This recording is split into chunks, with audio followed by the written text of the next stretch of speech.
क्या सब लोग मुझे सुन पा रहे हो अच्छी तरह यस से? Sir. Yes sir. Yes sir. and the video is also clear na? Yes sir. Yes sir. all right Yes. all right all right so let's start okay so बच्चों सुनिए मेरी बात को थोड़ा ध्यान से सुनिएगा, ठीक है ना? तो क्लास शुरू करने से पहले मैं बता रहा हूँ it will be one of the most beautiful hour of your life. आपने जितना टाइम पढ़ा होगा कुछ भी किया होगा it will be one of the best of the hour. Okay, तो इतना बड़ा कमिटमेंट मैंने कर लिया।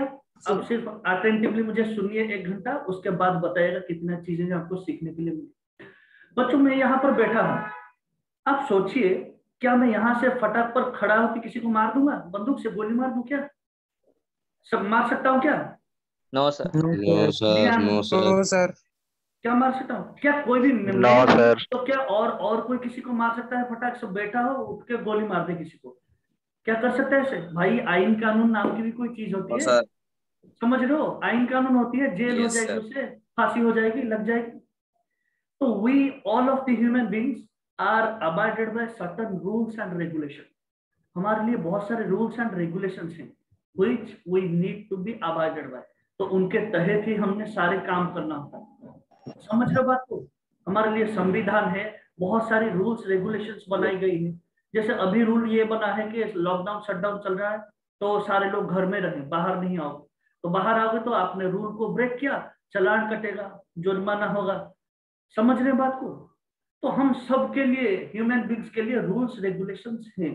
घर के भी कुछ कायदे कानून होते हैं, पापा मम्मी ने जो बनाए होते हैं।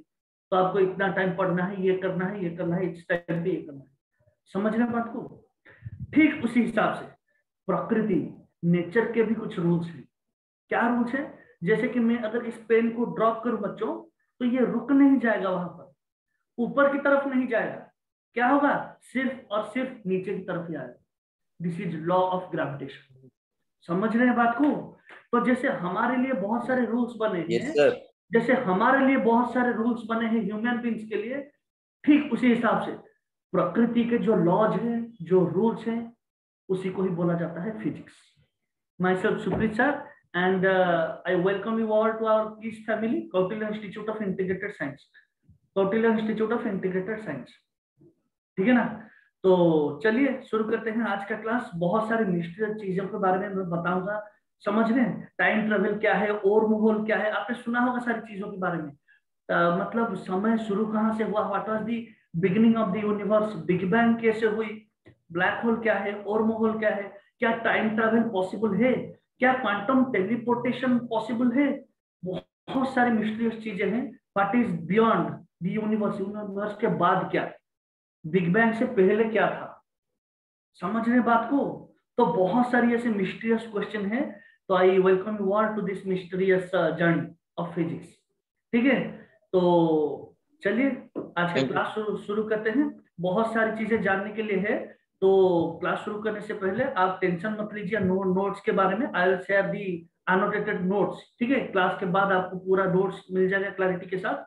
This will be N introductory lecture, ये एक फंडामेंटल इंट्रोडक्टरी लेक्चर होगा, ताकि मैं बहुत सारी चीजें आपके सामने रखूं और इंट्रोड्यूस करूं कि क्या क्या चीजें आप सीखने वाले हो आने वाले क्लासेस, आने वाले जो 2 साल है।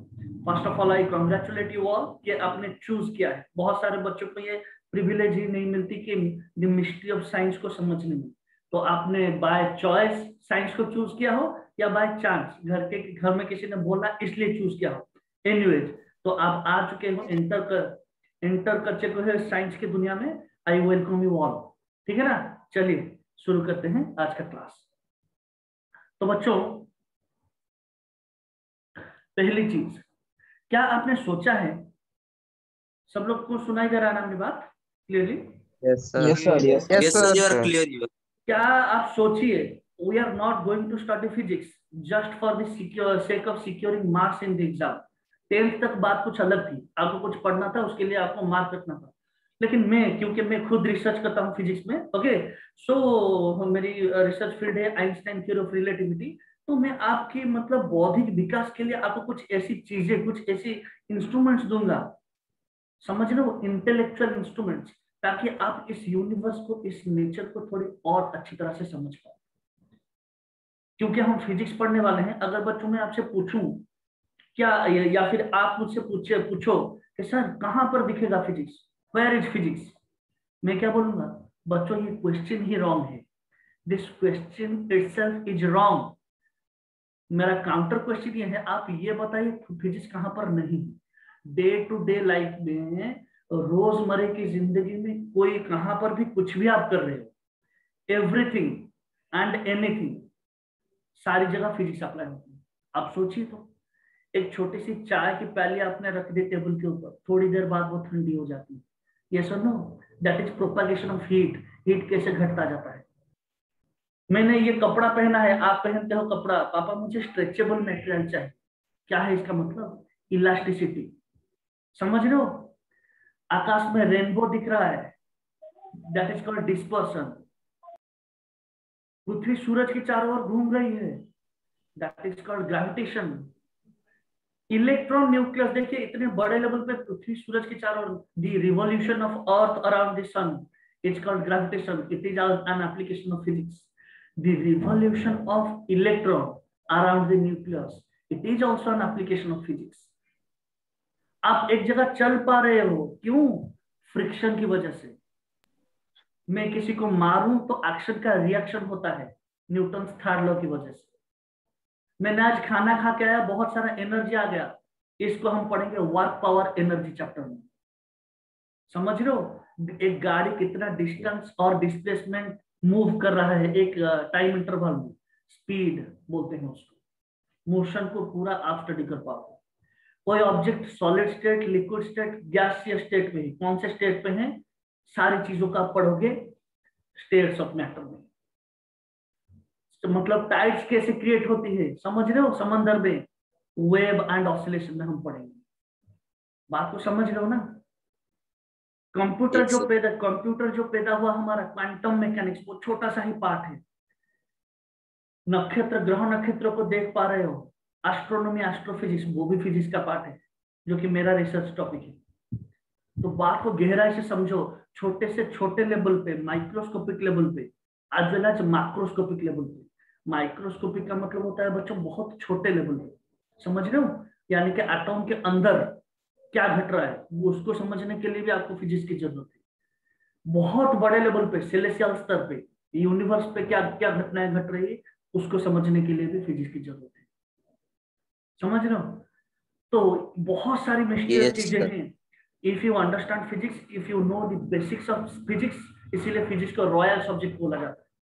आपने अगर एक बार फिजिक्स की बेसिक्स को अच्छी तरह से समझ लिया, वो लॉज कैसे काम करती हैं उनको समझ लिया, समझ रहे हो बात को, तो आपको यूनिवर्स के बारे में बहुत डीप इंसाइट मिलेगी।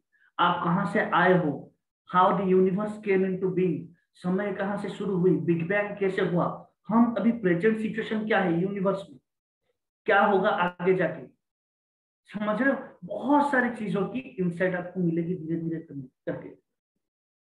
तो बहुत सारी चीजें हैं आगे, आप बस ध्यान से सुनते जाइए, मैं आपको एक्सप्लेन करता जाऊंगा एक एक चीज। तो जैसे कि मैंने आपको बताया बच्चों, so this is physics, okay. तो सोचिए, बहुत सारी चीजें हैं, एक आपको बहुत बढ़िया स्टोरी भी बताऊंगा आपको, ताकि आपको टाइमलाइन समझ में आए। हाउ दी, समझ लो, देखिए क्यों स्टार्स दिख रहा है आपको स्लाइड, क्या आपको स्लाइड दिख रहा है? Yes, sir. रात को जब आप छोटे थे, स्टार्स क्यों ट्विंकल करते थे, शाम को, रात को ट्विंकल करना स्टार का, डे एंड नाइट होना, क्यों दिन होता है 12 घंटे, फिर 12 घंटे रात होती है। ये बहुत सारे, लगभग सारे क्वेश्चंस जो है नेचुरल क्वेश्चंस आपके माइंड में आते थे, सारे क्वेश्चंस के आंसर इसी फिजिक्स में ही आपको मिलेगी। अगले 1-2 साल में सारी चीजें एक एक करके अनफोल्ड होते जाएंगी। अगर ये एक बुक है, एक बुक का एक एक पन्ना है, जो मिस्टीरियस क्वेश्चन आपके माइंड में आती थी, ये एक एक क्वेश्चन अनफोल्ड होता हुआ जाए, जितनी अच्छी तरह से आप समझो, ठीक है ना। देखिए फिर आगे बढ़ते हैं, वोल्केनिक इरप्शन क्यों होता है, रेनबो फॉर्मेशन क्यों होता है, समझ रहे हो, टाइड्स क्यों आती है समंदर में, ये सारी चीजें, ये जो क्वेश्चन है, ये जो क्यूरियोसिटी है, इन सब चीजों का आंसर हमें मिलेगा फिजिक्स में। So curiosity will leads to science, ठीक है। अब ध्यान से मेरी बात को सुनिए, साइंस क्या है तो आपको पता है, टू नो। अगेन बच्चों, मैं पढ़ाने से पहले आपको बोल देता हूं, कि मैं जब भी जहां पर भी पढ़ाता हूँ, जैसे भी पढ़ाता हूँ, I will be starting from zero level. समझ रहे हो बात को? तो आपने, मैं पूरा जीरो लेवल से, स्क्रैच से शुरू करूंगा और ये अज्यूम करके पढ़ा रहा हूँ कि आपको पहले से कुछ भी पता नहीं। तो मेरे क्लास में स्टैंडर्ड 3 का बच्चा भी बैठेगा तब भी वो समझ पाएगा। तो आपने पहले कैरियर में क्या किया है 10th तक, वो क्या किया क्या नहीं किया, that will not make any difference in my class at least. समझ रहे हो सब लोग? तो आप कंफर्टेबली बैठिए, बहुत ध्यान से मेरी बात को सुनिए। मैं पूरा जीरो लेवल से स्टार्ट करूँ, ठीक है ना? और इसको पढ़ने के लिए जो जो इंग्रेडिएंट्स हैं, अगर ये फिजिक्स एक रेसिपी है, इसको पढ़ने के लिए जो जो इंग्रेडिएंट्स है, वो सारी चीजें, सारे चीजें आपको इक्विप करता जाऊंगा एक एक।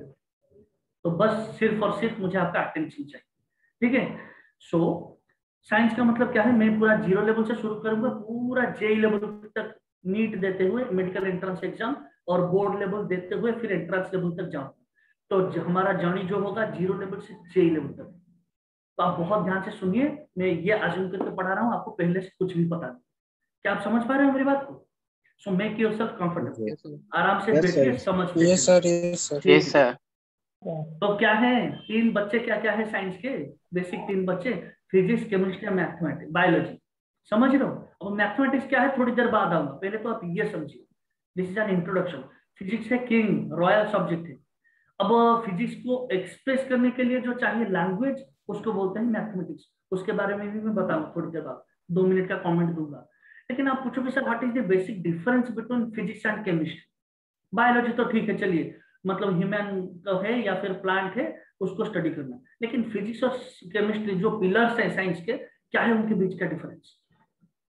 आप सोचिए, मैं सारी चीजों का एनालॉजी लूंगा, आप एनालिटिकली थोड़ा सोचिए, सो दैट आपका thinking ability, logical thinking, analytical ability बढ़ता जाएगा। आंसर करने की कोशिश कीजिएगा। एक एटम है बच्चों, एटम क्या है? एक फैमिली की तरह है, समझ रहे हो ना? उस फैमिली के मेंबर कौन कौन है? Electron, proton, neutron. ये सुनो, जैसे आपके घर में आपके पापा, मम्मी और आप, समझ रहे हो? पापा, मम्मी और आप, ये आपकी फैमिली है। आप एटम को एक फैमिली की तरह सोचिए। प्लीज डोंट डू दिस, कोई मतलब स्लाइड के ऊपर मत ऐसा कीजिए प्लीज। ओके, तो मैं क्या बता रहा हूँ, तो एक फैमिली की तरह है बच्चों एटम, समझ रहे हो ना? तो उस फैमिली में 3 मेंबर्स है, इलेक्ट्रॉन, प्रोटॉन एंड न्यूट्रॉन, जैसे कि मैंने आपको बताया, ठीक है ना? तो आप देखिए, केमिस्ट्री में क्या पढ़ोगे, उसकी कॉम्पोजिशन के बारे में पढ़ोगे, यानी कि एक एटम के अंदर कितने इलेक्ट्रॉन है, कितने प्रोटॉन है, कितने न्यूट्रॉन है, उनके atomic number and atomic mass. समझ रहे हो बात को? कितने नंबर ऑफ पार्टिकल्स है आपके फैमिली में, कितने मेंबर्स हैं, ये क्या हुआ? केमिस्ट्री। फिजिक्स क्या है? आपके बीच जो अदृश्य प्यार है, समझ रहे हो ना? आप अपने मम्मी से, डैडी से जो प्यार करते हो, वो दिखाई नहीं दे रहा किसी को, लेकिन आप जिस अदृश्य डोर से बंधे हुए हो आपके फैमिली में, जो बॉन्डिंग है, वो फिजिक्स है।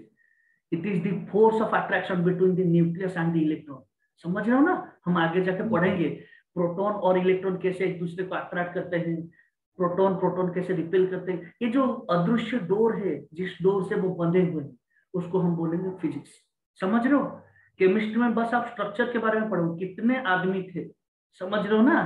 कितने पार्टिकल्स थे, लेकिन उन पार्टिकल के बीच में जो प्यार है, जो हैट्रेड है, कुछ भी बोल सकते हो आप, वो जो दिखाई नहीं दे रहा आंखों को, वो प्यार ही फिजिक्स है। That force of attraction itself is called physics. I hope आपको बेसिक चीज समझ में आई। पूरा स्क्रैच से जाएंगे, धीरे धीरे करके जाएंगे। और क्लास प्रोसीड करने से पहले मैं आपको बता दूं, आपके क्लास के बाद, this is the intellectual property of mind, तो आपको एक्सप्लेनेशन सबसे इंपॉर्टेंट है। जितनी सरल तरीके से हो सकता है कॉम्प्लिकेटेड चीज को मैं एक्सप्लेन करूंगा। क्लास के बाद इसका क्लास नोट आपको मिलेगा, रिकॉर्डेड वीडियो आप चाहो तो दोबारा देख सकते हो। तीसरी चीज, हर चैप्टर का आपको डिस्क्रिप्टिव नोट मिलेगा बच्चों, पूरा जो सीबीएसई एनसीईआरटी में जैसे लिखना होता है, प्रीवियस ईयर क्वेश्चन के साथ ही साथ। समझ रहे हो बात को? प्रीवियस ईयर क्वेश्चंस आपको मिल जाएगी सारी। उसके बाद आपको एक फॉर्मूला शीट मिलेगा, एक ही पेज में सारे उस चैप्टर के रिगार्डिंग जितने फॉर्मूला होंगे, सारे फॉर्मूला एक ही शीट पे। आपको बार बार डिस्क्रिप्टिव नोट 50 पेज का, 30 पेज का पढ़ना नहीं जरूरत हो, एक पेज के सारे फॉर्मूला होंगे। और जो जो एंट्रेंस आप प्रिपेयर करोगे ना, वो सारे एंट्रेंस के जो प्रीवियस पेपर, उसको कैसे हैंडल करोगे, उसके लिए भी एक क्वेश्चन बैंक आपको मिलेगा। So you will be getting all the study materials after the class. Okay, so you need not worry about anything. और मैं तो हूँ ही आपके साथ, कोई भी चीज डाउट हो कभी भी यू कैन इंटरप्ट कीजिए, मुझे पूछिए कि सर ये मुझे समझना है, ये करना है। प्लीज स्लाइड के ऊपर ऐसा मत कीजिए, आई एम गेटिंग डिस्टर्ब, आपका क्लास का टाइम ही वेस्ट हो जाएगा, ठीक है ना, ध्यान से प्लीज। तो मैं क्या बता रहा था बच्चों, तो ये सारी चीजें हो गई, समझ में आ गया ना, स्टडी मटेरियल सब कुछ आपको एक एक करके मिलेगा, क्लास में कुछ नहीं लिखा, कोई जरूरत नहीं है, बस आप ध्यान से सुनिए मेरी बात।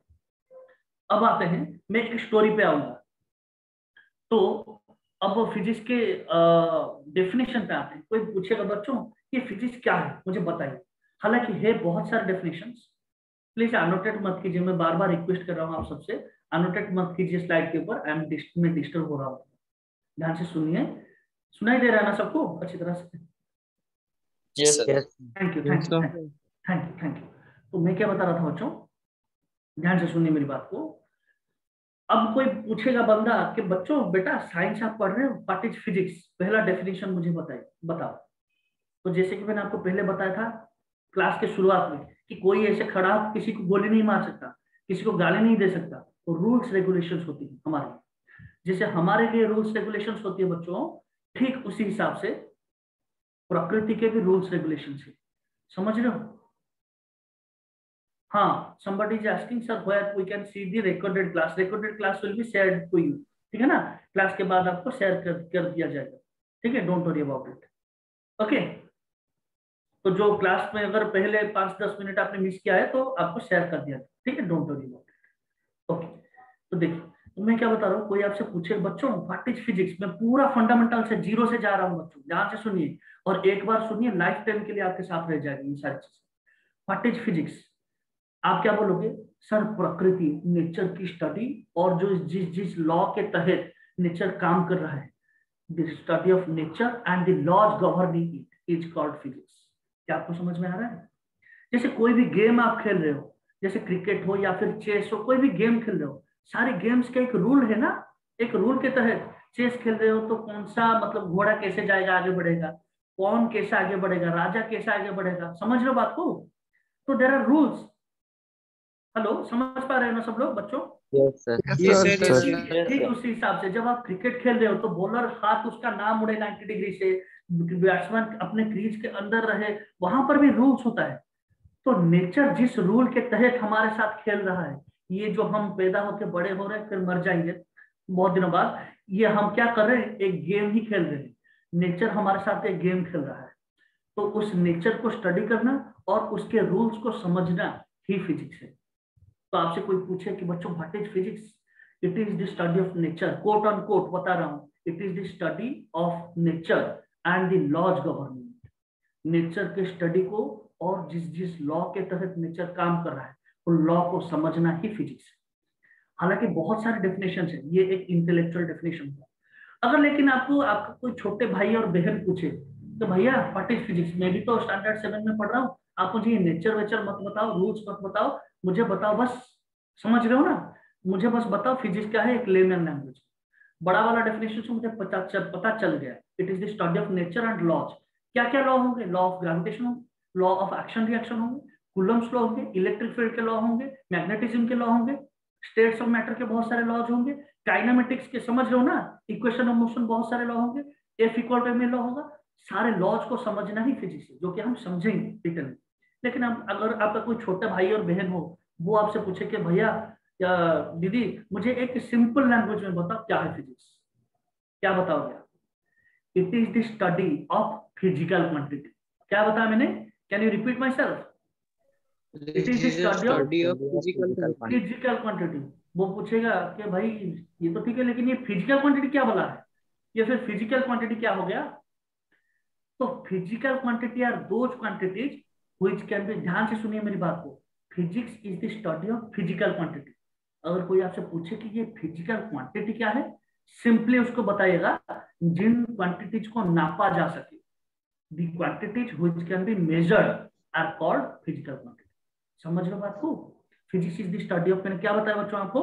Physics is the study of physical quantity. ध्यान से सुनिए, अच्छी तरह से समझ में आएगा, आप चाहोगे दिस इज माय गारंटी, आप किसी को पढ़ा भी पाओगे। फिजिक्स क्या बताया मैंने आपको? Study of physical quantity. Physical quantity. वो बोलेगा भैया मुझे तो ये फिजिकल क्वांटिटी क्या है वो ही पता नहीं है, तो फिजिक्स कैसे समझूं? फिजिकल क्वांटिटी तो आप बताओगे बेटा टेंशन लेने की जरूरत नहीं है, जिन क्वांटिटीज को आप मेजर कर सकते हो उनको बोला जाएगा फिजिकल क्वांटिटी। तो वो बोलेगा मुझे एग्जांपल देके बताओ, तो आप क्या बोलोगे? टाइम। क्या टाइम को मेजर कर पा रहे हो? जैसे कि हमारा क्लास का टाइम पीरियड है 1 आवर, तो मेजर तो कर पा रहे हो, तो this is a yes physical quantity. Distance, एक बंदा इतनी डिस्टेंस कवर कर रहा है, तो this is also physical quantity. समझ रहे हो ना बात को? Distance, time Yes, sir. और Yes, sir. Yes sir. Speed, velocity, momentum. Okay, yes, after the class everything मैंने बता दिया, नोट सब कुछ शेयर किया जाएगा, वीडियो लेक्चर का रिकॉर्डेड वीडियो, क्लास नोट सब कुछ शेयर किया जाएगा। आप टेंशन मत लो, जितने स्टडी मटेरियल्स है ऑनलाइन की डिमेरिट मुझे पता है, आपको टेंशन लेने की जरूरत नहीं। आप बस एक शांत प्लेस पर आके शांत होके बैठ जाइए, सारी चीजें आपको क्लास के बाद मिल जाएगी, ठीक है ना? ओके, सो मैंने क्या बताया बच्चों आपको, जिन चीजों का आप मेजर कर सकते हो उनको बोला जाएगा फिजिकल क्वांटिटी, और उन फिजिकल क्वांटिटी को स्टडी करना ही होता है फिजिक्स। आया समझ में बात को? तो आप बोलोगे Yes, सर sir. एग्जांपल देके बताइए क्या क्या फिजिकल क्वांटिटी है। अगर मैं अब बताना शुरू करूं, दिन रातों में मतलब शाम गुजर जाएंगे। Distance, displacement, time, momentum, force, energy, work, heat, impulse, समझ रहे हो? ऐसे मतलब 100 फिजिकल क्वांटिटीज हैं। बात को समझ रहे हो ना बच्चों? तो इन सब चीजों को मेजर Yes, किया sir. जा सकता है। तो फोर्स को मेजर कर सकते हो 5 न्यूटन या फिर 10 न्यूटन का फोर्स। और डिस्टेंस को मेजर कर सकते हो आप इतना मीटर, इसका लेंथ मेजर कर सकते हो, हाइट मेजर कर सकते हो, टाइम मेजर कर सकते हो, हीट एनर्जी मेजर कर सकते हो, वर्क मेजर कर सकते हो। इन सब चीजों को बोला जाएगा physical quantity. And believe me, physics के जो 2 साल आप पढ़ोगे 11th और 12th में, हर चैप्टर में आपको 5 से 6 इस तरह के फिजिकल क्वांटिटी गिवन होंगे, और इन्हीं को आपको स्टडी करना है। एक एक चैप्टर खत्म होता चलेगा। समझ रहे हो बात को ना? तो और Yes, sir. एक्स्ट्रा कुछ करना है, फिजिक्स और कुछ नहीं है, ये छोटे छोटे फिजिकल क्वांटिटी को इकट्ठा करके उनको समझना ही फिजिक्स है, ठीक है ना? अब कोई बंदा आपसे पूछेगा बस सर ऐसे जो आप बोल रहे हैं ऐसे तो सारे क्वांटिटी फिजिकल क्वांटिटी बन जाएंगे, तो आप मुझे ये एग्जांपल देके बताइए कौन सी क्वांटिटी फिजिकल क्वांटिटी नहीं है, यानी कि जिनके स्टडी को फिजिक्स ना बोला जाए, यानी कि जिनको मेजर किया जा ना सके। समझ रहे हो कौन सी ऐसी क्वांटिटी है? मैं बोलूंगा बच्चों, आपका स्माइल देखिए, आप सब लोग स्माइल कर रहे हो, क्या मैं भी स्माइल कर रहा हूँ? क्या आप बोल पाओगे साहब आपने सर आपने 2 kg का स्माइल किया? क्या आप इसको मेजर कर सकते हो क्या? हाँ, No, sir. No, क्या sir. आप बोल No, पाओगे sir. सर आपने आपने 2 kg का स्माइल किया? सर मुझे कल 3 लीटर का दुख हुआ, क्या आप कैसे बोल सकते हो क्या? No, sir. समझ रहे हो? No, sir. तो emotional quantities, happiness, joy, sorrow, depression, anger, all these emotional quantities are not physical quantity. इनको मेजर नहीं किया जा सकता, so they don't come under physics. इनको स्टडी करना और कुछ बोला जा सकता है, लेकिन फिजिक्स तो नहीं होगा ना। समझ रहे हो बात को? अच्छी तरह से Yes, समझ में Yes, sir. आई? sir. फिजिक्स क्या है? दीज आर इमोशनल आगे. क्वांटिटी। इनको साइकोलॉजी बोलो या फिर कुछ और बोलो, लेकिन ये फिजिक्स तो नहीं है, आप इनको मेजर नहीं कर सकते। तो आप ये नहीं बोल सकते कि सर मैं आज 10 न्यूटन का एंगर आया मुझे। समझ रहे हो? मैंने 2 kg का स्माइल किया, इस मुझे 50 kg का दुख हुआ। ऐसे तो नहीं बोल सकते, आप मेजर नहीं कर सकते क्वांटिटेटिव। Yes, sir. No, समझ sir. रहे हो? Yes, sir. तो क्या हुआ, फिजिक्स का डेफिनेशन पूरे बेसिक से जाते हैं। Physics is the study of physical quantity. Physical quantities are those quantities which can be measured, जिनको मेजर किया जा सकता। तो देखिए फिजिक्स का फॉर्मेट क्या है, मैं पहले आपको सिलेबस भी एक्सप्लेन करूंगा। ऐसा नहीं कि हम लोग पढ़ रहे हैं, बहुत जगह ऐसा होता है पढ़ाते तो जा रहे हैं सर, लेकिन बच्चों को पता नहीं होता एक्चुअल में क्या पढ़ रहे हैं। तो आपको यू शुड बी प्रिसाइजली, समझ रहे हो ना? आपको कंटेंट और सिलेबस पता होना चाहिए प्रिसाइजली, एंड टू एंड, कि यहाँ पर मेरा कोर्स शुरू होगा, यहाँ पर जाके खत्म हो जाए, एंड टू एंड पता होना चाहिए। जैसे इंडिया, अरे बस बेटा समझ रहे हो ना आप, इंडिया का जो रेंज है, बॉर्डर है, Yes, sir. वो यस कश्मीर से, आपको ये तो पता होना चाहिए ना, कश्मीर से शुरू होता है फिर कन्याकुमारी पे जाकर खत्म होता है। नहीं तो और ज्यादा नीचे चले जाओगे तो श्रीलंका आ जाएगा। समझ रहे हो? और ज्यादा नीचे जाओगे तो श्रीलंका आ जाएगा। तो आपको precisely end to end bird's eye view होना चाहिए हर चैप्टर का, ठीक है? कहाँ से शुरू होगा कहाँ पर खत्म होगा। अभी मैं आपको सिलेबस एक्सप्लेन करूंगा, कितनी नई चीजें आपको फास्टर में सीखने के लिए मिलेंगी, ठीक है? तो चलिए अब ये जी, अरे आस्किंग समथिंग बेटा, क्या आप कुछ पूछ रहे हो मुझसे? No, no, sir. ओके, चलिए आगे बढ़ते हैं। फिर फिजिकल क्वांटिटी क्या है बच्चों, ये हमें समझ में आ गई, ठीक है ना? अब जो फिजिक्स का हर एक चैप्टर है 13 to 14 चैप्टर्स आर देयर, समझ लो 13 से 14 चैप्टर्स है फर्स्ट ईयर के, उसी हिसाब से सेकेंड ईयर में भी उतने ही चैप्टर्स हैं। तो ये जो 13 to 14 चैप्टर, अब मैं टॉपिक के ऊपर आ रहा हूँ, ध्यान से सुनिएगा मेरी बात। हर एक चैप्टर में, क्योंकि हम फिजिक्स पढ़ रहे हैं तो क्या पढ़ेंगे, फिजिकल क्वांटिटी के बारे में पढ़ेंगे, ठीक है ना। तो हर एक चैप्टर में आपको 5 से 6 फिजिकल क्वांटिटी दिए जाएंगे। जैसे कि जो फर्स्ट फिजिक्स का चैप्टर है वो है काइनेमेटिक्स, हम शुरू करेंगे आज ही। समझ पा रहे हो मेरी बात को? पहला चैप्टर है काइनेमेटिक्स। काइनेमेटिक्स तो उसमें क्या होगा, आपको 6 फिजिकल क्वांटिटी गिवन होंगी। कौन कौन से 6? डिस्टेंस के बारे में आप पढ़ोगे, डिस्प्लेसमेंट के बारे में पढ़ोगे, टाइम के बारे में पढ़ोगे, स्पीड के बारे में पढ़ोगे, वेलोसिटी के बारे में पढ़ोगे, एंड लास्ट में आप पढ़ोगे एक्सीलरेशन बारे में। समझ लो, इनके बारे में थोड़ी बहुत चीजें आपको पता होगी पहले से, मुझे जरूर मुझे पता है, लेकिन आज भी आजूम में ये आजूम करके पढ़ाऊंगा कि आपको कुछ भी पता नहीं पहले से। मैं पूरा जीरो लेवल से अच्छी तरह से समझाऊंगा, तो ताकि आपको लाइफ लॉन्ग सारी चीजें याद रह जाए, ठीक है ना। तो मैं सारी चीजें पढ़ाऊंगा, लेकिन आप ये समझो इन 6 फिजिकल क्वांटिटी के बारे में आपको पहले चैप्टर में पढ़ाया जाएगा।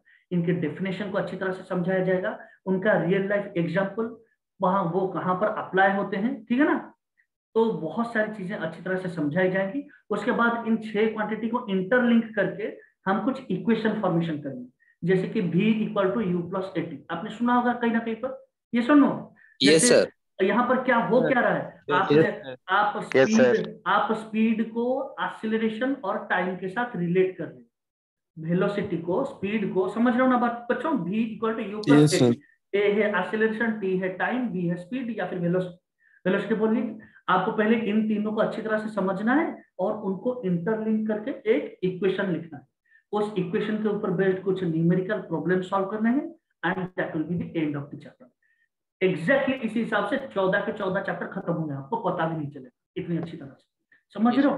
फॉर्मेट समझ रहे हो? पहले फॉर्मेट समझ लो, नहीं तो क्या होता है, मतलब पढ़ते जा रहे हैं, एंड तक पता नहीं होता हम क्या पढ़ रहे हैं, क्यों पढ़ रहे हैं। समझ रहे हो ना?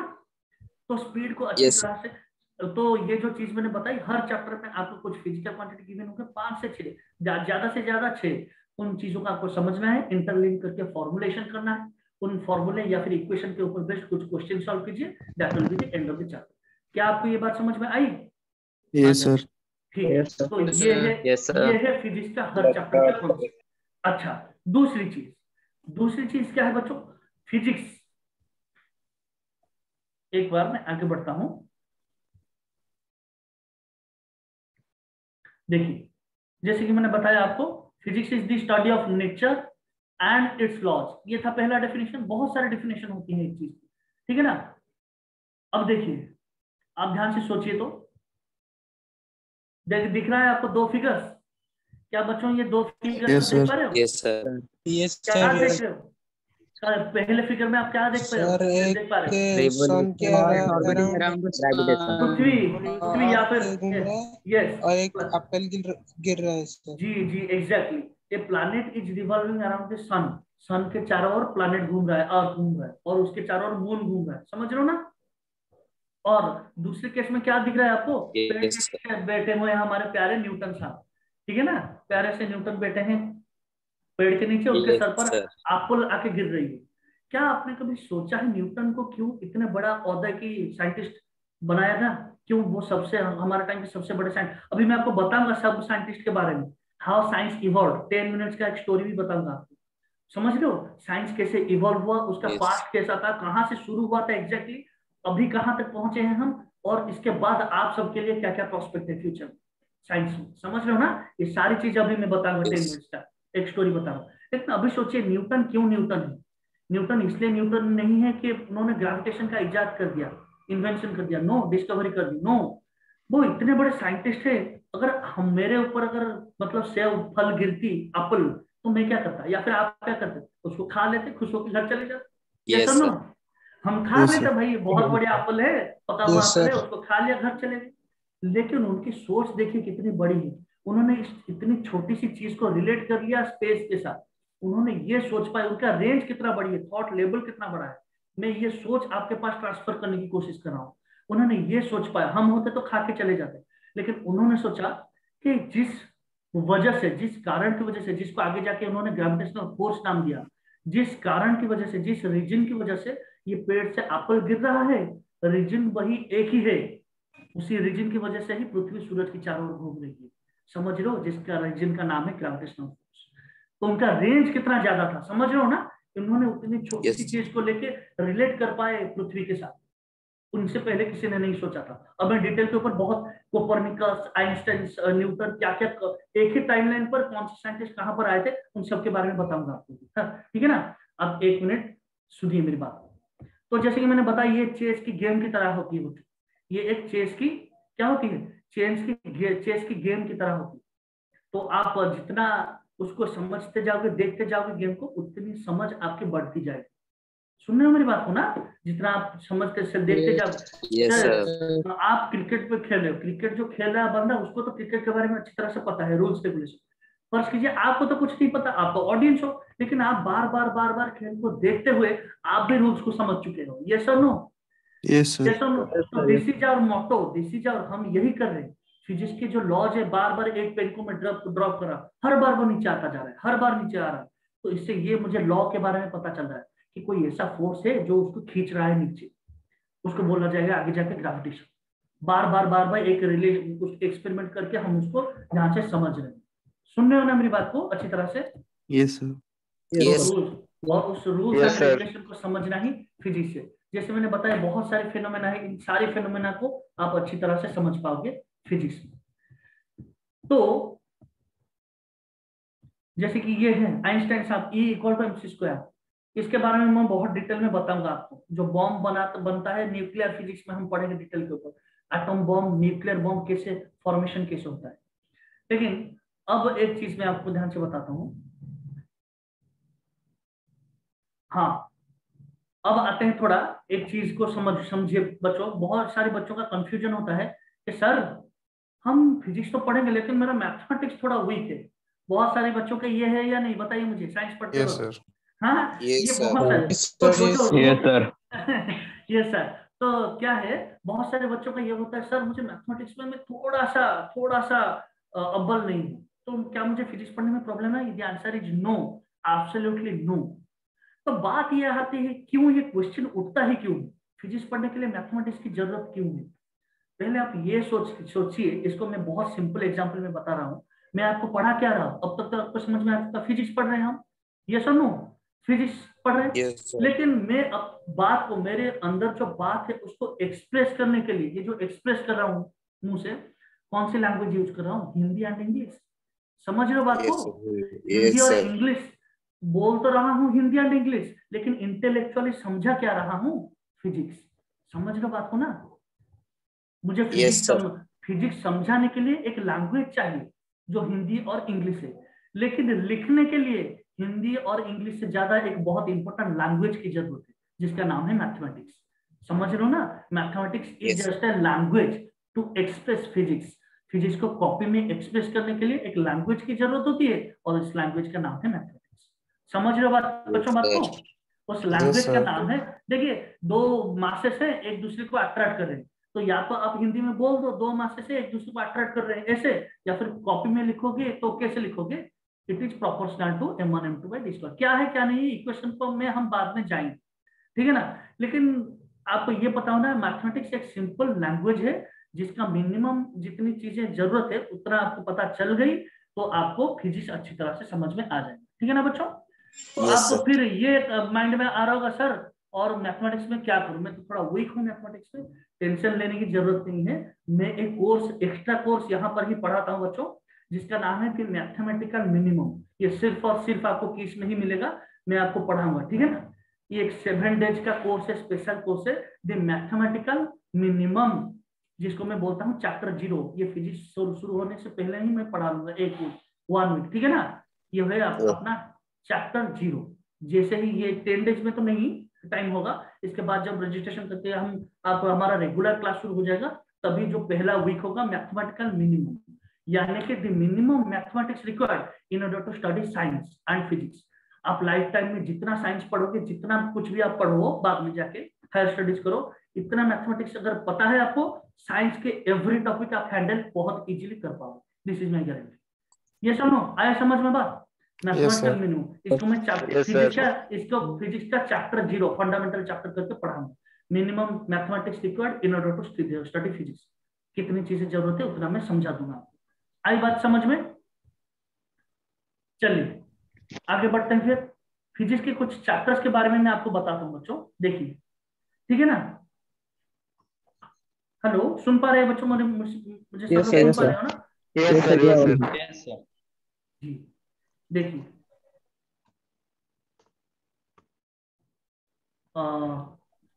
ओके देखिए, ऐसा मत करो प्लीज, अनोटेट मत कीजिए, मैं रिक्वेस्ट कर रहा हूँ आप सबसे, ऐसा मत कीजिए प्लीज,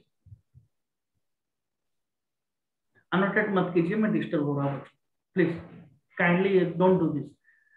चलिए फिर मैं समझाता हूँ आपको सिलेबस क्या है एक्चुअल में। ये सब तो सर ठीक है, लेकिन हम पढ़ेंगे क्या, अपने फर्स्ट ईयर में क्या क्या चीजें हमें सीखने के लिए मिलेगी, समझ लो ना। तो Yes, sir. पहला चैप्टर होगा आपका बच्चों काइनेमेटिक्स। क्या है? उसके पहले तो हम मैथमेटिक्स पढ़ेंगे ही, ठीक है ना, मैथमेटिक्स तो पढ़ेंगे। तो पहला चैप्टर बाय द वे होगा unit and dimension. Unit and, ये 5 मिनट्स आप ध्यान से सुनिए, मैं आपको बता रहा हूँ कौन कौन से चैप्टर आपको सीखने के लिए मिलेगी, किन किन चीजों के बारे में बहुत अच्छी तरह से आप सीखोगे। First unit and dimension, unit and dimension, इस Diamond. चैप्टर, हाँ। तो जिसका बैकग्राउंड नॉइज हो रहा है please mute yourself if you can. Thank you thank you thank you. तो यूनिट एंड डायमेंशन, इसमें क्या पढ़ोगे बच्चों? जैसे कि आप टाइम को मेजर कर रहे हो, मेजर करने के बाद कॉपी में कैसे एक्सप्रेस करते हो? सर 1 आवर, ये जो आवर है ना बच्चों, यही है यूनिट। 1 kg, kg क्या है? यूनिट। 1 मीटर, Unit, मीटर क्या yes. है? यूनिट। इसके बारे में पहले चैप्टर में आप बहुत डिटेल में पढ़ोगे, यूनिट एंड डायमेंशन। दूसरा चैप्टर क्या है? दूसरा चैप्टर होगा आपका काइनेमेटिक्स, समझ रहे हो? काइनेमेटिक्स। Yes, sir. काइनेमेटिक्स पे मैंने जैसे आपको बताया, आपको distance, displacement, speed, velocity, time, acceleration, यानी कि मोशन के बारे में समझाया जाएगा अच्छी तरह से, समझ रहे हो? ये है चैप्टर 2। मैं यहाँ पर पढ़ा नहीं रहा हूँ, बस आपको इंट्रोड्यूस कर रहा हूँ क्या क्या चीजें आपको सीखने के लिए मिलेगी। गाड़ी का स्पीडोमीटर क्यों ऐसे मोड़ देते हो, इसको एक्सीलरेटर क्यों नाम दिया गया है, ब्रेक क्यों नाम दिया गया है, क्यों आप अगर इसको मोड़ देते हो स्पीड बढ़ जाता है, क्यों ब्रेक लगा देते हो घट जाता है, समझ लो। रेस्ट क्या है, मोशन क्या है, समझ लो। इन सब चीजों के बारे में बहुत अच्छी तरह से समझाई जाएंगी इन दी काइनेमेटिक्स। Yes. इसमें आप मोशन के बारे में, पहले चैप्टर में आपको यूनिट के बारे में सिखाया जाएगा, दूसरे चैप्टर में आपको मोशन के बारे में सिखाया जाएगा। आ रहा है समझ में? तीसरे चैप्टर पे अगर आ जाओ भाई, देखिए अगर कोई ऑब्जेक्ट यहाँ पर पड़ा हुआ है, इसको मूव करने के लिए क्या वो ऐसे ही मूव करेगा, या कुछ पुश या पुल फोर्स अप्लाई करना पड़ेगा, समझ रहे हो ना? कोई ऑब्जेक्ट, अगर एक मेरा मोबाइल है, let us suppose this is my mobile, वो एक जगह पड़ा है, क्या वो ऐसे ही अपने आप मूव करेगा क्या? The answer is no, you need to apply some force ना, समझ रहे हो? जिस वजह से, एंड सो मैं क्या बोलूंगा, Yes, sir. तो जिस वजह से वो मोशन को तो यहाँ पर आपने स्टडी कर लिया, लेकिन किस वजह से मोशन होता है उसका नाम है फोर्स। तो उसको आप पढ़ोगे न्यूटन्स लॉज ऑफ मोशन में। यस, जो आपने एक्शन रिएक्शन पढ़ा था, every action has got equal and opposite reaction, Newton's laws of motion, समझ रहे हो? इसमें आप फोर्स के बारे में बहुत अच्छी तरह से पढ़ोगे। फोर्स भी एक फिजिकल क्वांटिटी है, देखिए हर चैप्टर में आपको कुछ ना कुछ फिजिकल क्वांटिटी ही पता चलेगी। उसके बाद आप पढ़ोगे work, power, energy, work, power and क्या, एंड एनर्जी। ये है 5वां चैप्टर आपका बच्चों। Yes, sir. एक क्लैरिटी आ रहा है ना पिक्चर में? क्लैरिटी आ रहा है आपको क्या क्या सीखना है आपको? Yes, समझ रहे हो? Yes, sir. Work, power, Yes, energy, देखिए ये yes, सारी sir. चीजें भी फिजिकल क्वांटिटी, मैंने बताया था आपको हर चैप्टर में कुछ ना कुछ फिजिकल क्वांटिटी आप पढ़ोगे, तो इसके बारे में आपको पता चलेगी, वर्क, पावर, एनर्जी, ठीक है। तो उसके बाद आप पढ़ोगे सर्कुलर एंड रोटेशनल मोशन। एक तो होता है लीनियर मोशन, अगर कोई बॉडी स्ट्रेट लाइन पे मूव करे उसको तो बोला जाएगा लीनियर मोशन, लेकिन पृथ्वी का जो मोशन है सूरज के चारों ओर, क्या ये स्ट्रेट लाइन मोशन है? द आंसर इज नो, ये सर्कुलर मोशन है बच्चों, ठीक है ना, सर्कुलर मोशन। उसके बाद आप पढ़ोगे circular and rotational motion, circular and rotational motion. तो इसी के साथ क्या होगा, उसके बाद आप पढ़ोगे बहुत इंपॉर्टेंट ग्रेविटेशन। क्या पढ़ोगे आप? ग्रेविटेशन, समझ लो Gravitas. ना। Yes, sir. जिस फोर्स की वजह से ये सारा यूनिवर्स काम कर रहा है, बहुत सारी नई नई चीजें भी आ चुकी है। अभी आपने एंटी ग्रेविटी का नाम सुना है? एंटी Yes, ग्रेविटी का नाम sir. सुना है ना? अभी Yes, sir. कुछ बोलूं उसके ऊपर, 2-3 मिनट कमेंट करूं, आप सुनोगे? Yes, sir. बोलिए तो sir. आप सोचिए बच्चों, ग्रेविटी के वजह हम ग्राउंड के ऊपर, प्लेन के ऊपर चल पा रहा हूं, क्यों? ग्रेविटी की वजह से। अगर ग्रेविटी ना होती तो क्या होता? मैं फ्लोट करता एक जगह, उड़ता रहता ना, समझ लो, जो कि होता है Yes, sir. एक्चुअली। अगर आप Yes. स्पेस पे चले जाओगे तो क्या होगा? वहां पर ग्रेविटी तो नहीं है, ग्रेविटेशनल पुल नहीं है, तो क्या करता है? सब कोई फ्लोट करता है वहां पर। अब कुछ साइंटिस्ट और जो इंडस्ट्रियलिस्ट, एलोन मस्क के बारे में सुना है आपने? Elon Musk, Yes, sir. Yes, sir. तो उन्होंने क्या बोला, SpaceX. अब वो अभी क्या स्पेसएक्स का, ये स्पेसएक्स का एक्चुअल काम क्या है मैं बता रहा हूँ आपको, ध्यान से सुनिए। Yes, sir. वो एक एंटी ग्रेविटी कॉन्सेप्ट क्रिएट कर रहे हैं। उनको पता चल चुका है कि बच्चों 100 साल बाद, अगले 100 साल के बाद अगर कोई बच्चा पैदा होगा तो उसको पैर रखने के लिए भी जगह नहीं होगी। मतलब जो भूमि, जितना लैंड है वो खत्म हो चुका होगा। तो वो क्या कर रहे हैं, मतलब समझ रहे हो ना, एंटी ग्रेविटी क्रिएट करके Yes, sir. कुछ ऐसे। उसके बाद क्या, लैंड जो आप परचेज करते हो, लैंड परचेज करके घर बनाते हो, तो वो स्पेस होगा, space buy and sold off sell होगा, समझ रहे हो? स्पेस को खरीदेंगे लोग, उनका घर जो होगा ना वो एंटी ग्रेविटी के तहत फ्लोट होगा एक एक जगह पर। मतलब आप हाइट खरीदोगे तो लैंड नहीं बचेगा। तो बहुत सारी चीजें हैं, मैं बाद में आपको बताऊंगा, ठीक है? बहुत सारी चीजों के ऊपर चल रहा है अभी, बहुत सारी चीजों के ऊपर काम चल रहा है, तो मैं आपको बताऊंगा डिटेल में। समझ पा रहे हो मेरी बात को? Yes, sir. तो ये है। अब तो हो रहा है बच्चों, टेलीपोर्टेशन के ऊपर भी काम चल रहा है। सुना है टेलीपोर्टेशन का नाम? Yes, सुना है sir. क्या? Yes, sir. टेलीपोर्टेशन क्या क्या होगा, मतलब मैं यहाँ से, देखिए आपको एक जगह, ये हमारा रिसर्च टॉपिक है, मैं आपको थोड़ा सा बता रहा हूँ, बस हिंट दे रहा हूँ। आपको एक जगह से दूसरी जगह, घर से स्कूल जाने के लिए कुछ टाइम लगता है, दूसरा क्या है, कुछ डिस्टेंस भी ओवरकम करना पड़ता है। ये सुनो, ध्यान से Yes, sir. सोचिए, टाइम और डिस्टेंस को आप अवॉइड नहीं कर सकते एट एनी मीन्स। समझ रहे हो ना बात को? तो आइंस्टाइन ने टर्म यूज किया था, हमारा वर्ल्ड जो यूनिवर्स जो है वो 4 डायमेंशनल है। सुना है ना ये वर्ड, आपने सुना होगा। 3 है space coordinate, x y z coordinate, distance के 3 कोऑर्डिनेट, एक है टाइम का कोऑर्डिनेट। लेकिन अभी जो टेलीपोर्टेशन का कॉन्सेप्ट है, उसमें से क्या पता चल चुका है कि आप यहाँ पर से गायब हो गए, यहाँ पर मैं गायब होगा, अमेरिका में जाके क्रिएट हो जाऊंगा, मतलब वहां पर क्लास लूंगा, फिर वहां से गायब होगी यहाँ पर, मतलब फ्लाइट ने से नहीं जाना है, कुछ नहीं करना है, डिस्टेंस टाइम के कॉन्सेप्ट ही सीज कर जाएगा, नहीं बचेगा। यहाँ पर गायब होगा, वहां पर क्रिएट होगा। आप सोचिए, मतलब हमारे माइथोलॉजी में जो थे ना, नारद मुनि, नारद, देखा होगा सीरियल में Yes, आपने। sir. मतलब Yes, वो sir. स्वर्ग से, वो हनुमान क्या करते हैं, एक जगह से दूसरी जगह उड़ के जाते थे, लेकिन नारद क्या करते Yes, थे, sir. That is called teleportation. समझ रहे हो ना? तो वहां वो स्वर्ग से गायब Yes, होके मर्त पे आ जाते, मर्त से गायब होके पाताल पे चले जाते थे। तो आपका अपशॉट लगेगा, ये चीज आपको अपशॉट लग रहा होगा, लग रहा है या नहीं? लगना भी चाहिए, लेकिन yes, sir. दिस इज लग रहा है. Possible. Yes, but it is possible. आप सोचिए, अगर मैं 500 साल पहले आपको ये बोलता कि बच्चों क्या आप उड़ पाओगे, आप हंसते मेरे ऊपर। मुगल साम्राज्य के टाइम में अगर मैं किसी से आपसे पूछा, कोई Yes, sir. पूछता क्या आप उड़ पाओगे, तो आप हंसते उसके ऊपर। लेकिन अभी कोई आपसे पूछे क्या आप उड़ पाओगे ना, sir yes anybody can fly, हम 5,000 रुपए देंगे, फ्लाइट का टिकट काटेंगे, उड़ेंगे, उसमें क्या है? समझ रहे हो मेरी बात को? Yes, sir. Yes, sir. Mahabharat के टाइम पे Yes, sir. चलिए, महाभारत के टाइम पे चलिए, दिव्य दृष्टि देते थे लोग। समझ लो ना, जो मिला था दिव्य दृष्टि, क्या हो रहा है। Yes. मैं अगर 600 साल पहले आपसे, ये 200 साल पहले भी पूछता आपसे, क्या बच्चों, क्या इस वाल, आपके सामने जो वाल है, क्या उसके वाल के पिछले और क्या चल रहा है, क्या आप उसको देख पाओगे? आप मेरे ऊपर हंसते। ऐसा कैसे होगा? वाल के पीछे की तरफ कैसे देख पाऊं? मेरे पास दिव्य दृष्टि थोड़ी ना है। लेकिन अभी आपसे मैं अगर पूछूं ना, सर क्या बात कर रहे हैं, हम तो आपको देख ही रहे हैं, वाल के पीछे क्या, हम तो अमेरिका में देख सकते हैं वीडियो कॉलिंग के थ्रू। ये सर नो, Yes, sir. समझ रहे हो बात को? हम वीडियो Yes, कॉलिंग Yes, कर, sir. हम अभी, यही है Yes, sir. दिव्य दृष्टि, यही है दिव्य दृष्टि। आप अपने घर पे बैठे हो, आप अपने घर पे, so you are there at your home, but I am able to see you. Just hold on just a second, excuse me sir. Sir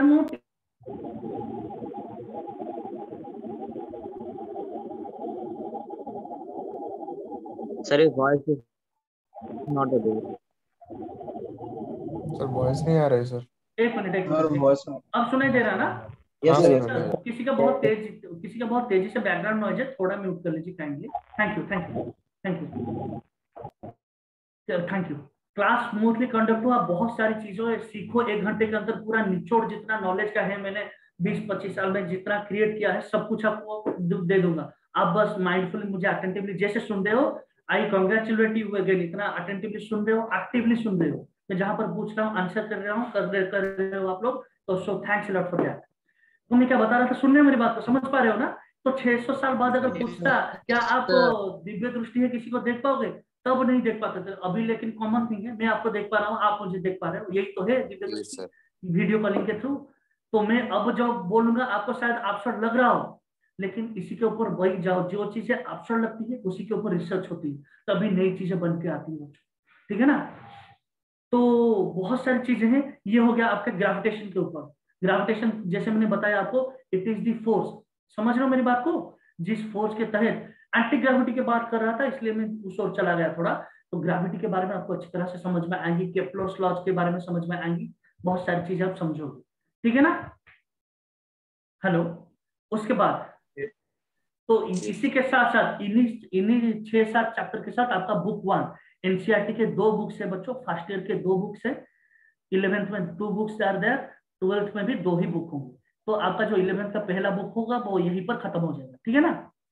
तो दूसरा बुक कहां से शुरू होगा? तो इस दूसरे बुक में आप पढ़ोगे स्टेट्स ऑफ मैटर, यानी कि इलास्टिसिटी के बारे में पढ़ोगे। समझ रहे हो बात को? इलास्टिसिटी के बारे में हम पढ़ेंगे। yes sir, तो आप सोचिए, इलास्टिसिटी नहीं होती तो क्या नहीं होता? क्या आप हाफ पैंट पहन पाते? क्या आप हाँ सर, हाफ पैंट नहीं पहन पाते? इलास्टिसिटी की वजह से ही पहन पा रहे हो। तो इलास्टिसिटी को हम बहुत अच्छी तरह से समझेंगे। उसके बाद हम समझेंगे, ये हो गया इलास्टिसिटी। क्या पढ़ोगे? सॉलिड के बारे में। उसके बाद हम पढ़ेंगे फ्लूइड। समझ रहे हो ना, फ्लूइड कैसे काम करता है, yes, लिक्विड के बारे में, फ्लूइड के बारे में। उसके बाद पढ़ेंगे गैसियस स्टेट। समझ रहे हो, गैस के बारे में समझेंगे। स्टेट्स ऑफ मैटर जो है, तीनों स्टेट्स, वो आप फिर केमिस्ट्री में भी पढ़ोगे, फिजिक्स में भी अच्छी तरह से पढ़ोगे। उसके बाद हम पढ़ेंगे हीट के बारे में। समझ रहे हो ना, हीट के बारे में 2 चैप्टर्स आते हैं, 2 चैप्टर्स। yes, लास्ट को जो 2 चैप्टर है, ऑसिलेशन एंड वेव। मैंने बताया ना, टाइड्स की इंफॉर्मेशन होती है, क्यों जो अमावस और पूर्णिमा होती है, समझ रहे हो, उसको आप अच्छी तरह से समझ पाओगे, ऑसिलेशन एंड वेव। और वेव के साथ ही आपका जो 11th का जो पूरा कोर्स है वो खत्म होगा, ठीक है ना? मैं पूरा जैसे आप मैंने कमिटमेंट आपसे की है, 0 लेवल से लेके जाऊंगा आपको जेई, नाइजर, समझ रहे, कोई भी एंट्रेंस एग्जाम हो, केबीपीवाई, किशोर वैज्ञानिक, I have my self qualified all those exams. तो मैं आपको बताऊंगा केबीपीवाई, जेई, नाइजर, कैसे एग्जाम सारे क्वालिफाई करने हैं, और कितने सारे ऑप्शंस आपके पास है। बच्चों बिलीव मी, आपके पास मतलब 40 to 50 ऑप्शंस थे। समझ लो, apart from your JEE and NEET, medical और इंजीनियरिंग को छोड़ के भी 50 से ज्यादा ऑप्शन है 12th के बाद, जिसमें कंपटीशन ही नहीं है। बहुत सारी चीजें हैं, मैं आपको एक एक करके बताता जाऊंगा। देखिए टाइम कितना जल्दी जल्दी खत्म हो रहा है, नहीं? हाँ, अच्छी yes sir, मतलब टाइम का, Yes, टाइम एक yes sir, टाइम के बारे में भी कभी आपको बहुत डिटेल में, टाइम ट्रेवल के बारे में नेक्स्ट क्लास में हो सके तो बताऊंगा। बहुत सारी चीजें मैं actually I was doing my research eight ISRO. Okay, ISRO में मैं काम कर रहा था, मेरा प्रोजेक्ट इसी के ऊपर था, time travel and general theory of Einstein relativity. I will show you my research paper also. तो टाइम का क्या फंडा है बच्चों? टाइम एक ऐसी मिस्टीरियस क्वांटिटी है, समझ रहे हो ना, वो आगे तो जाएगा लेकिन पीछे नहीं आ सकता। लेकिन देखिए, yes, मैं चाहूं तो आगे बढ़ सकता हूँ स्पेस में, मैं आगे चलता हूँ, आगे जा सकता हूँ, लेकिन चलता हूँ पीछे भी तो जा सकता हूँ। yes लेकिन sir, टाइम एक ऐसी मिस्टीरियस क्वांटिटी है जो आगे तो जाएगा, आप छोटे से बड़े तो होगे, लेकिन कोई भी आदमी बड़ा से छोटा नहीं हो सकता। समझ रहे हो? दिस इज कॉल्ड द आरो, दिस इज कॉल्ड द आरो ऑफ टाइम। मैं कभी डिटेल में इसके ऊपर बात करूंगा। और समय का ये फंडा है, बुरी वक्त ये होता है कि टाइम थमने की नौबत नहीं आती, मतलब थमता ही नहीं है, बुरा वक्त चलता ही लेता, बहुत लंबा लगता है 1 घंटा। समझ रहे हो ना, जैसे कि बोरिंग लगे क्लास तो 1 घंटा बहुत लंबा लगता है, लेकिन अच्छा लगे, देखिए टाइम खत्म हो रहा है, आई होप आप सबको मजा आ रहा है। टाइम खत्म yes sir, होने वाला है, पता ही नहीं चल रहा है। टाइम का ये फंडा है। yes sir, तो हम काइनेमेटिक्स चैप्टर में टाइम के बारे में और भी बहुत डिटेल में मैं स्टडी करवाऊंगा आपको, ठीक है ना? 10 मिनट से, जैसे कि मैंने बताया था आपको, फिजिक्स क्या है समझ में आई, रूल्स क्या है समझ में आई, केमिस्ट्री yes क्या sir, है, कॉम्पोजिशन समझ में आई, उनके बीच में जो फोर्स है, अट्रैक्टिव रिपल्सिव है, उसको फोर्स बोलते हैं।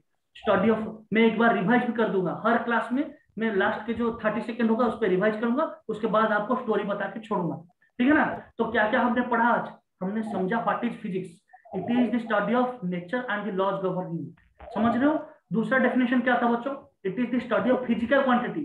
फिजिकल क्वांटिटी क्या है? व्हिच कैन बी मेजर्ड, जिनको नापा जा which can सकता be measured. है। Yes, exactly, physics are physical quantity जिनको नापा जा सके। केमिस्ट्री क्या है? कॉम्पोजिशन, उनके बीच में जो अदृश्य डोर है उसको बोलते हैं physics. What is mathematics? It is the language to study science. समझ में आई ना इतनी चीजें? उसके बाद हमने क्या चीजा, पूरा फर्स्ट ईयर का क्या सिलेबस है, क्या सिलेबस है वो आपको समझाया जाएगा, ठीक है ना? सिलेबस समझने के बाद आखिर में आई होप आपको एक पिक्चर मिल चुकी है, एक ब्रॉड आइडिया मिल चुका है क्या क्या चीजें सीखना है हमें। और बहुत सारी चीजें हैं, 2 साल पड़े हैं। आई कमिट टू यू, ये क्लास अगर आपको अच्छी लगी, इससे लाखों गुना अच्छी क्लासेस हम लेके चलेंगे। हर क्लास में आप कुछ ना कुछ एक्सपीरियंस करते जाओ। आखिर में आपको स्टोरी मैंने बताया था, आपको स्टोरी बता दो। चलिए एक काम कर, एक एक्सपेरिमेंट करते हैं, थॉट एक्सपेरिमेंट। समझ रहे हो मेरी बात को? जो आइंस्टाइन की सबसे प्रिय थी। समझ लो, आइंस्टाइन हर वक्त क्या करते थे? थॉट एक्सपेरिमेंट करते थे। तो मैं आपको एक थॉट, जिसका भी बैकग्राउंड नॉइज हो रहा है थोड़ा, if you can mute it will be better. Thank you thank you thank you thanks lot. तो एक थॉट एक्सपेरिमेंट करते हैं हम लोग, अभी करेंगे थोड़ा टाइम ट्रैवल, ठीक है ना? 10 मिनट से हमारे पास, मैं 10 मिनट के अंदर आपको एक स्टोरी बताता हूँ, तो आप उसमें आप समझ पाओगे what is the evolution, how the science actually evolve, कैसे बड़ा हुआ एक छोटा सा बच्चा, साइंस अगर एक छोटा सा बच्चा है वो एक्चुअली इवॉल्व कैसे हुआ। क्या मैं शुरू करूँ? सुनोगे आप लोग? Yes, sir. Yes, sir. सुनिए। Yes. तो ये बात उन दिनों, आप ये थोड़ा म्यूट कर लीजिए जी। तो बात उन दिनों की है, बात है 340 BC। सुन रहे हो मेरी बात को? बात है 340 BC। I am getting Yes, A sir. Lot of background noise, please mute. Thank you thank you. तो बात है 340 BC, समझे? ख्रीष्ट पूर्व 340 BC। वहां पर एक ग्रीस में, तब साइंस नाम की कोई चीज नहीं थी, वहां पर थे एक ग्रीस फिलोसोफर, ग्रीस के एक फिलोसोफर थे जिनका नाम था अरिस्टोटल। समझ रहे हो ना? तो तब साइंस कुछ नहीं था, मतलब फिलोसोफर लोग जो बोलते थे उस चीज को सारे लोगों को मानना पड़ता। राजा बोलते थे ये सबसे ज्ञानी आदमी है, उनकी बात को सब लोग मानिए। समझ रहे हो ना? तो अरिस्टोटल को पूछा गया कि ये, समझ रहे हो कि विद्वान, राजा ने पूछा, ग्रीस के जो राजा थे उन्होंने पूछा कि विद्वान ये क्या है आका गोला, जिसको आप सूरज बोलते हो, सुबह सुबह इस तरफ से पूरब से निकलता है, शाम को जाके वेस्ट में जाके अस्त हो जाता है। समझ रहे हो ना बात को? ये क्या है एक्चुअली, क्यों ये क्या कर रहा है ना सर? उन्होंने राजा से बताया, अरिस्टोटल ने, तो महाराज इसका नाम है सन, ये हमारे पृथ्वी के चारों ओर घूम रहा है। आपको अवसर लगेगा, मतलब हंसी आएगी इनके बात पर, लेकिन हंसना मत। हम 340 BC पे हैं, तब जाके उस टाइम पे वो सबसे बड़े विद्वान हैं। समझ रहे हो ना? उनके हिसाब से sun is revolving around the earth, उन्होंने बोल दिया। तो क्योंकि वो सबसे ज्ञानी, he was considered to be the most learned person out there in that era, तो इसलिए सब लोगों को उनकी बात माननी पड़ी, नहीं तो मार देते थे लोगों। तब वो 400-500 साल बीत गए। एडी 200 एडी में और एक साइंटिस्ट आया, मतलब फिलोसोफर है, तब तो साइंस नहीं थी, फिलोसॉफी थी, जिसको बोलते हैं हम दर्शन शास्त्र। कोई कुछ सोच के बैठता था, उसने बोल दिया, काम हो गया। तब आए टॉलेमी, समझ रहे हो ना? टॉलेमी, टॉलेमी ने क्या बोला कि महाराज ये है सन, हम पृथ्वी हैं, और पृथ्वी क्योंकि आप यहाँ पर हो महाराज, यहाँ पर है पृथ्वी में, तो हम क्यों घूमे, वो घूमेगा हमारे साथ। However outside it may feel, but यही दिस इज द फैक्ट। तो समझ रहे हो ना? तो इसके चारों ओर सारी चीजें घूम रही है, मतलब आप यहाँ पर हो, नदी झरना पहाड़ पर्वत सब कुछ पृथ्वी में है, तो इसके चारों, ये सेंटर पे है, इसके चारों ओर सूरज घूम रहा है, उसके चारों ओर चंद्रमा घूम रही है, उसके चारों ओर जुपिटर घूम रहा है, और बाकी सारे, प्लीज म्यूट कर लीजिए थोड़ा, please please mute yourself, please mute कर लीजिए थोड़ा, थैंक यू, म्यूट कर लीजिए। तो सूरज, मतलब सारे सूरज चंद्रमा और बाकी सारे प्लैनेट्स जो है वो पृथ्वी के चारों ओर घूम रही है। देखिए कितनी अब्सर्ड चीजें हैं, सारी चीजें घूम रही है। तो सब लोगों ने भी मान लिया, 1000 साल तक ये बात चलती रही। लेकिन एक प्रीस्ट आए, समझ लो ना, यूरोप के एक प्रीस्ट थे, निकोलस कोपरनिकस, सुना है इनका नाम? निकोलस कोपरनिकस, वो एक Yes. पादरी थे, वो कैथोलिक sir, yes. चर्च, एक चर्च के पादरी थे। आप सोचिए, एक झूठी चीज भी हो, लेकिन वो बहुत दिनों तक अगर प्रोपेगेट हो जाए ना, उसको भी लोग सच मानने लगते हैं। ये समझो, कोई झूठी चीज अगर बहुत दिनों तक चली जाए, 1000 साल तक चली जाए, तो भी उसको लोग सच मानने लगते। अब तक सब लोग सोच रहे थे पृथ्वी सेंटर में है, उसके चारों ओर सूरज घूम रहा है, और बाकी सब कुछ पृथ्वी के चारों ओर घूम रही है। लेकिन जो जो फादर थे, पादरी थे चर्च के, निकोलस कोपरनिकस, उन्होंने due to some mystic reason, आज तक पता नहीं क्या थी रीजन, उन्होंने बताया कि महाराज, तब के जो राजा थे, महाराज नहीं, सूरज सेंटर पे है, sun is at the centre and all the planets are revolving around it. अब मेरी बात को बिलीव कीजिए, लेकिन कोई भी चीज को प्रूव करने के लिए मैथमेटिक्स तब धीरे धीरे करके साइंस की तरफ बढ़ रहे, अब तक भी साइंस नहीं आता। ये बात है 1300, लगभग 1350 के लगभग बात है, समझ रहे हो ना? बहुत दूर हम आ चुके हैं, पूरा प्रेजेंट Yes, sir. प्रेजेंट तक आएंगे हम अभी। तो 1300 लगभग 50 के और की बात है, लेकिन उन्होंने कुछ एक्सप्लेनेशन नहीं दे पाया, इसलिए वो चुप हो गए। क्योंकि अगर कुछ भी बोल दो, राजा क्या बोलेंगे? अरिस्टोटल ने हजारों सालों से बात चल रही आ रही है, समझ रहे हो? मैं भी बोलूंगा राम नहीं थे, अल्लाह नहीं थे, मुझे मार देंगे या नहीं? बताइए मुझे, सच है झूठ है वो अलग बात है, लेकिन जो बात हजारों सालों से चली आ रही है, उसको मैं कुछ नया बोलूंगा तो मुझे लोग मार देंगे या नहीं? ये सुन लो।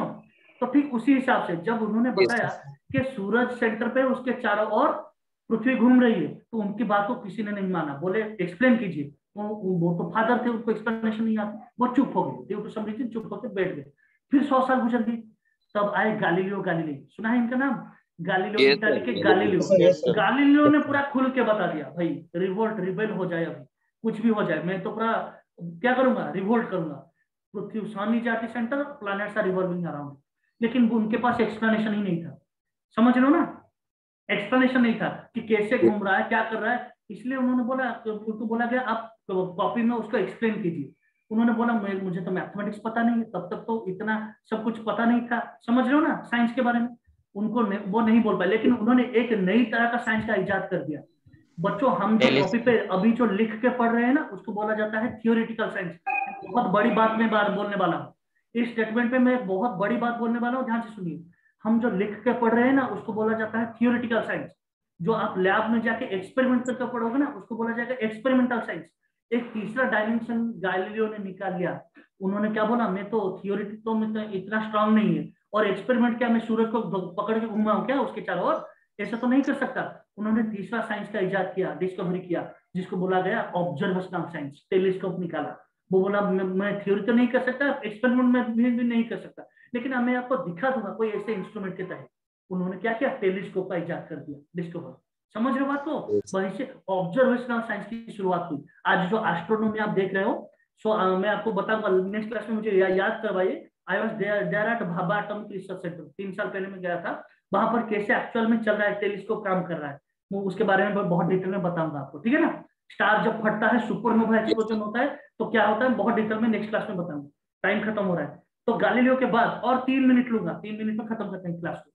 तो गैलीलियो के बाद समझ लो ना, लेकिन गैलीलियो ने ऑब्जर्वेशनल साइंस किया, लेकिन पूरा एक्सप्लेनेशन वो भी नहीं दे पाए। उसके बाद आए जोहानस केपलर, जर्मनी के, समझ लो, उन्होंने दे दिया पूरा Kepler's laws of planetary motion. मतलब प्लैनेट्स ही रिवॉल्व कर रहे हैं, उन्होंने खुल के बोला प्लैनेट्स रिवॉल्व कर रहे हैं और एलिप्टिकल पाथ में घूम रहे हैं सूरज की चारों ओर, जो कि आप फर्स्ट ईयर में पढ़ोगे।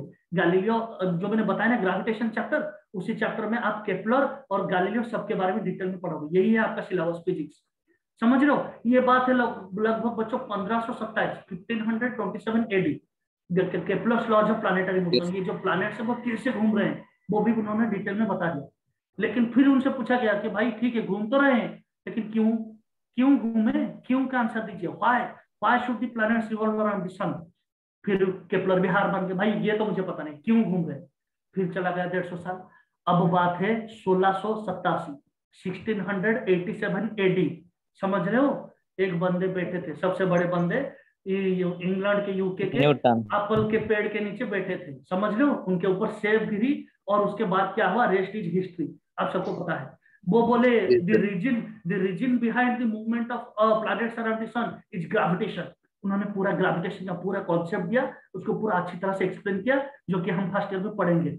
उन्होंने, उनका लैंडमार्क पेपर था बच्चों नेचुरलिस्ट प्रिंसिपिया मैथमेटिका, उनका जो रिसर्च पेपर था, थीसिस था, पेटेंट था, समझ रहे हो बात को, नेचुरलिस्ट प्रिंसिपिया मैथमेटिका। तो उन्होंने पूरा कॉन्सेप्ट किया, बात खत्म कर दिया उन्होंने। अब बात वहीं पर खत्म नहीं हुई, उसके बाद और 200-300 साल चलेगी, तब साइंस पूरा, तो न्यूटन को पायनियर बोला जाता है साइंस का। तब क्या हुआ 1900, अब आपके दादाजी के जमाने का टाइम, ध्यान से सुनिए, मैं खत्म कर रहा हूँ 1 मिनट के अंदर। आपके दादाजी के जमाने का टाइम, समझ रहे हो बात को, क्या हुआ, तब आए 1905 में, प्लीज म्यूट योरसेल्फ। हाँ, तो आपके 1905 क्या एडी, एक क्लर्क थे, जर्मनी के क्लर्क थे, सर अल्बर्ट आइंस्टाइन। उन्होंने क्या बोला, ये फोर्स कुछ नहीं होता, ये सब कुछ रिलेटिविटी है। ये एडवांस थ्योरी है, आप प्लस 2 के लेवल में आइंस्टाइन थ्योरी नहीं पढ़ोगे, मैं आपको लेट मी क्लियर है, आप न्यूटन तक ही पढ़ोगे 11th और 12th में, ठीक है ना। फिर आइंस्टाइन आए, बताया कि ये फोर्स कुछ नहीं होता, ग्रेविटेशन कुछ नहीं होता, ये सारी चीजें रिलेटिविटी है। तो रातों रात न्यूटन को उन्होंने ओवरकम करके सेलिब्रिटी साइंटिस्ट बन गए, समझ लो। ये था आइंस्टाइन का स्टोरी, बताऊंगा बाद में एक एक करके।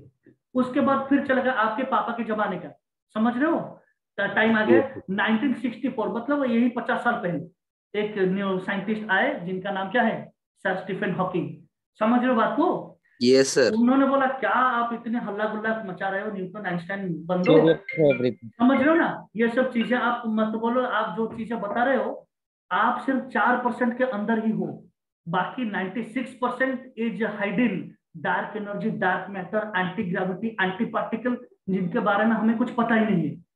समझ रहे हो ना बात को? तो उन्होंने बताया ये सारी चीजें जो न्यूटन आइंस्टाइन ने बताया, ये पूरा कंप्लीट थ्योरी नहीं है, ब्लैक होल के अंदर सारी थ्योरी छिपी हुई है। तो ये 50 साल पहले की बात है, और ये जो 96% है मैं ये आपके ऊपर छोड़ रहा हूँ। नेक्स्ट आए तो हॉकिंग के बाद कोई आया नहीं है, मैं एक्सपेक्ट करूंगा आप में से कोई एक बंदा भी इंस्पायर होकर इसके ऊपर रिसर्च करे, इसको अनफोल्ड करे 96% के बारे में, और उसकी पूरा कंप्लीट थ्योरी दे, जिसको बोला जाएगा द ग्रैंड यूनिफाइड थ्योरी। वहां पर साइंस कंप्लीट हो जाए। तो this is the prospect for you. मैं इसी नोट पे आप सबको छोड़ के जा रहा हूँ। आपने मुझे इतना ध्यान से सुना, thanks a lot for that. Thank you, sir. Thank you, sir. sir. Thank you. Thank you. Thank you, sir. Thank you, sir. Thank you. Thank you, sir.